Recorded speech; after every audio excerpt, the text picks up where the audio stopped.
If you're a guitarist or a songwriter who primarily writes and performs on guitar, you know how challenging it can be to firstly keep your strum patterns in time, and secondly, make the groove feel solid and energetic, not stiff or lazy or awkward. Luckily, there's a guitar strumming technique that helps you hold the groove, play lots of different patterns, and never go out of time. Because when we're writing, recording, and performing our songs, all of that hard work we've done to write beautiful melodies, create interesting chord moves, write powerful lyrics that really take our listeners on a journey, all of that falls apart if the rhythm is weak or out of time. So if you struggle to play in time, perhaps find yourself speeding up or slowing down throughout a song, maybe you miss some of the chord transitions or just struggle to create an interesting groove, this video is for you.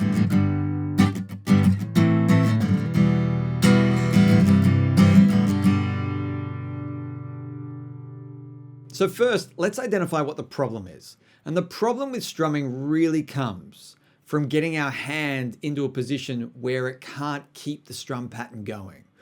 And this generally happens because our hand gets stuck in either an up or a down position. So if we're in a 4/4 time feel and we've got our pulse set at, let's say, 70 BPM. In that bar of 4/4, we have 4 downbeats. We have 1, 2, 3, 4. So if I try to play those 4 downstrokes and leave my hand down after the stroke and only bring it back up just before I need to play the next one, this is what it would look like.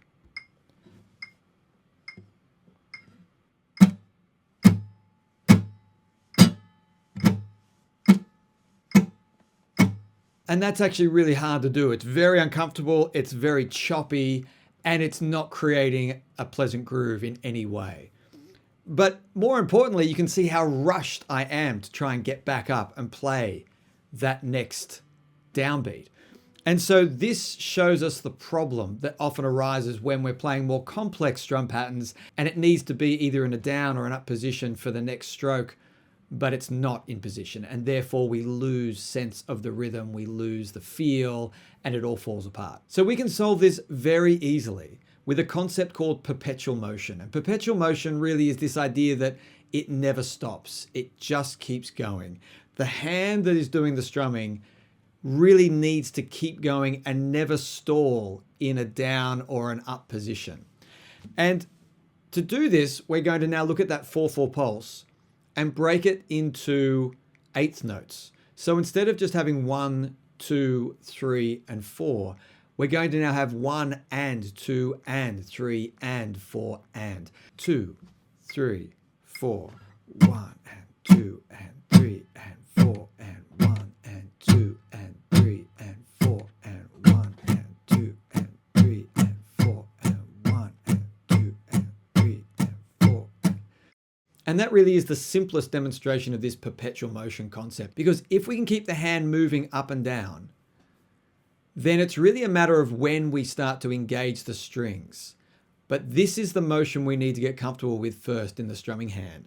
Now, once you've got this motion feeling comfortable, it's simply a matter of choosing when we strike the strings and when we don't strike the strings. So looking at a 4/4 bar with 4 downbeats and 4 upbeats, we can now think of these as lights. And we're either going to turn the lights on or we're going to turn them off. If all of them are turned on, it sounds like this: 3 and 4 and.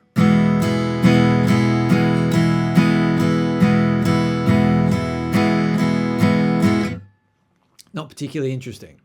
If we turn off the upbeats and go back to the downbeats, which we were playing earlier, but still keeping the hand moving, we're now going to be bringing the hand up and doing the upbeat motion, but not making contact with the strings. And this is the part that requires a little bit of practice so we can get comfortable with grazing our hand up past the strings, but not touching the strings, like this: 3, 4, and.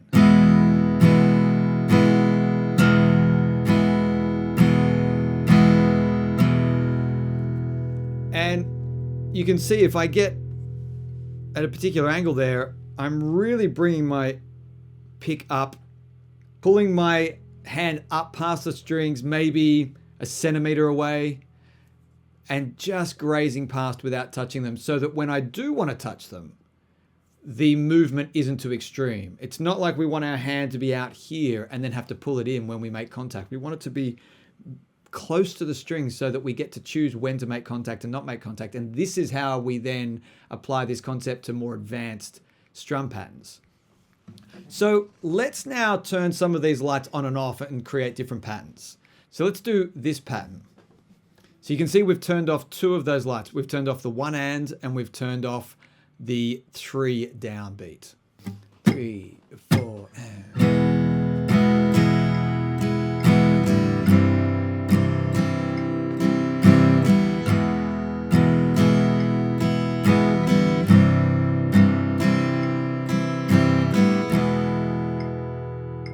So the light on means we make contact with the strings. The light off means we don't make contact with the strings, and yet the hand motion doesn't change. It's the same regardless of what pattern we're playing. So we can now take this method and learn to play lots of different patterns. And this is great if you're a songwriter who feels like you're stuck using the same 1 or 2 patterns every time you write a song. So let's now map out a couple of other patterns and see how they sound.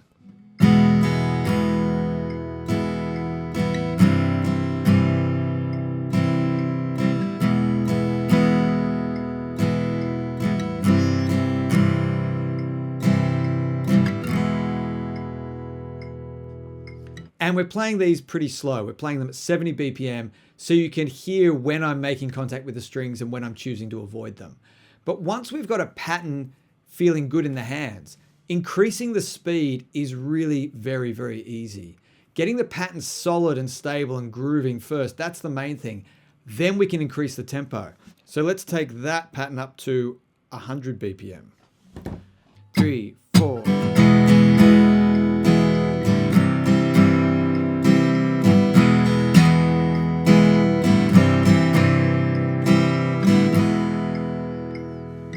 What about 150?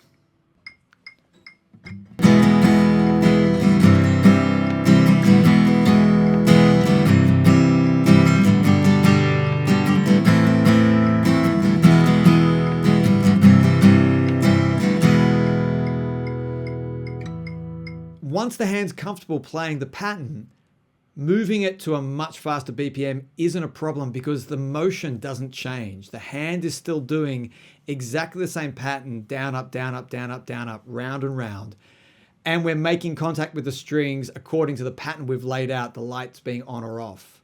And that's it. The tempo doesn't really feel like a problem. So now we can do something where we put 2 different strum patterns together and alternate between them. Instead of looping around the same pattern each bar, we're going to loop around a 2-bar pattern. 3, 4, and.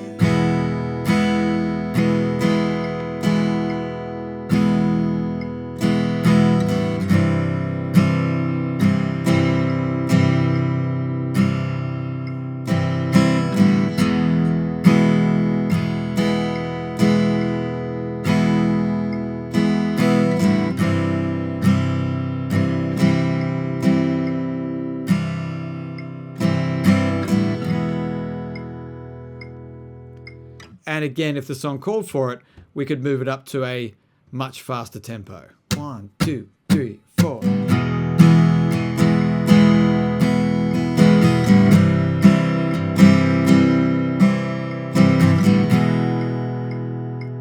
I've also created a free PDF showing all of the patterns that I'm playing through in this video. So if you want to download that and practice these in your own time, check out the link below.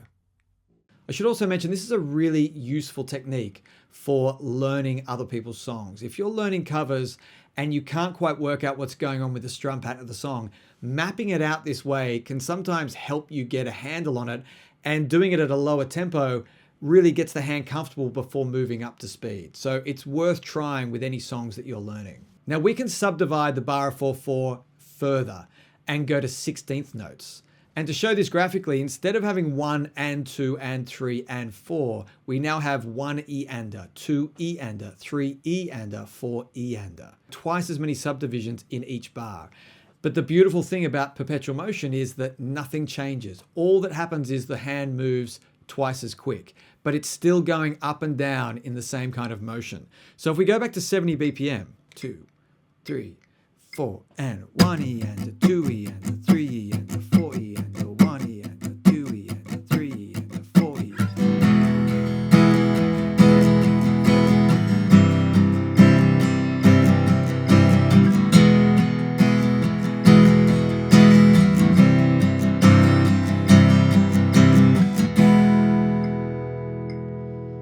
Now the 16ths become really important when we start to free up the hand to do some more intricate patterns or some more complex drum patterns. But one of the best ways I found to learn 16ths was actually looking at funk, because funk guitar really is based on this 16th pattern. So if we take a dominant 9 chord and we set the BPM a little higher, let's say 90 BPM. Now we're going 1E and a 2E and a 3E and a 4E.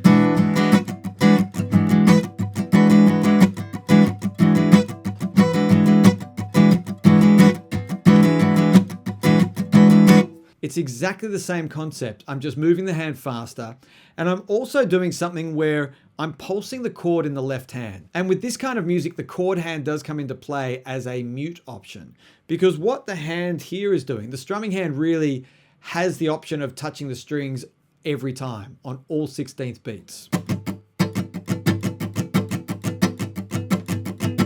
And then we get to choose when the hand playing the chord pulses the chord on.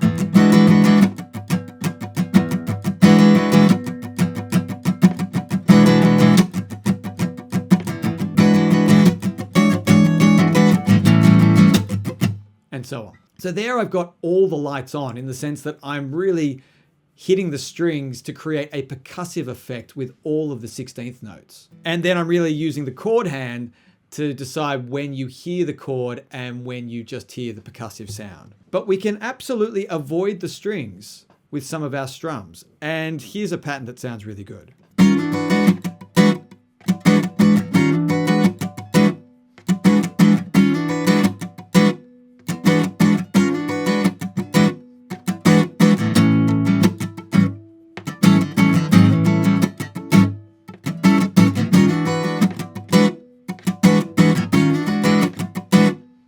Now, another really important part of this equation is dynamics or volume, because one of the dangers when we're strumming the guitar and performing a song is that as we get louder, as we go to a part of the song that has more energy in it, we tend to speed up. So it's a really important part of this technique that we separate the groove from the dynamics. Sometimes they'll work together. Sometimes you'll get a little extra push in the groove and the tempo when the volume increases and the energy increases. But generally speaking, we want to detach the two and be able to hold a solid groove, getting louder and softer without speeding up or slowing down. 3, 4.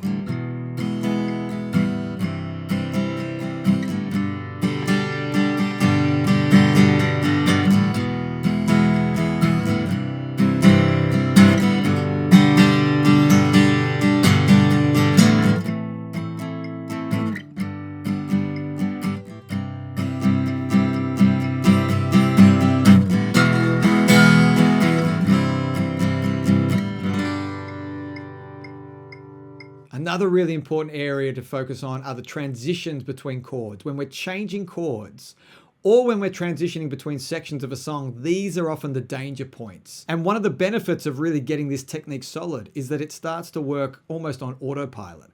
Once you can trust that this hand is going to do its thing and hold the groove, then you can pay more attention to the chords as you're changing them. And preparing mentally to change the chord just before your hand has to move is a really effective way to keep everything moving. For example, now I'm thinking getting ready, getting ready, getting ready, getting ready to move now.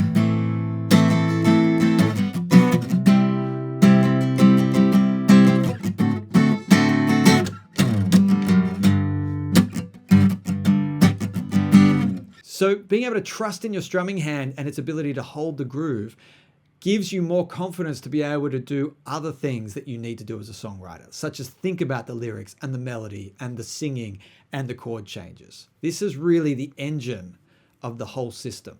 And so far in this video, we've really only looked at 4/4 and subdivisions of 4/4, but this technique works beautifully in other time signatures as well. So if we take 6/8, for example, which is 1, 2, 3, 4, 5, 6, 1, 2, 3, 4, 5, 6, 1.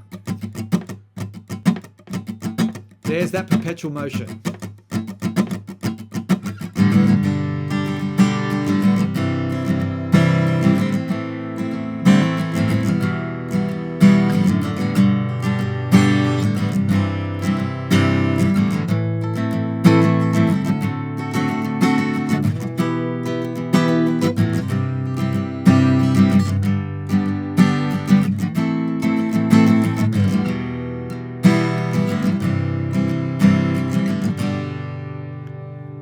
Again, it really feels very comfortable because in many ways, not moving the hand continuously is harder. So it really isn't a difficult concept to apply. In fact, it's very, very easy, but it does require that we use a metronome. And the metronome is there to make sure that we're accountable to the pulse. So the more patterns we learn, the more our strumming hand gets used to blending these patterns or moving between them.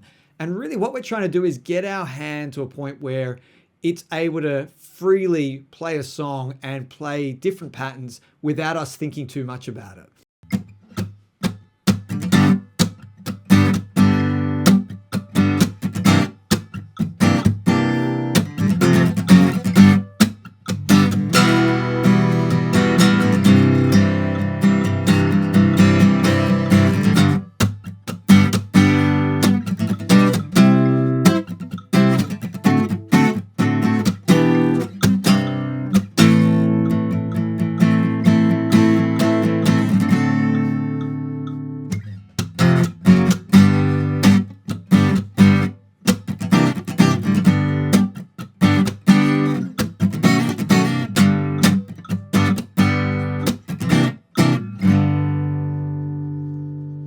Happy songwriting.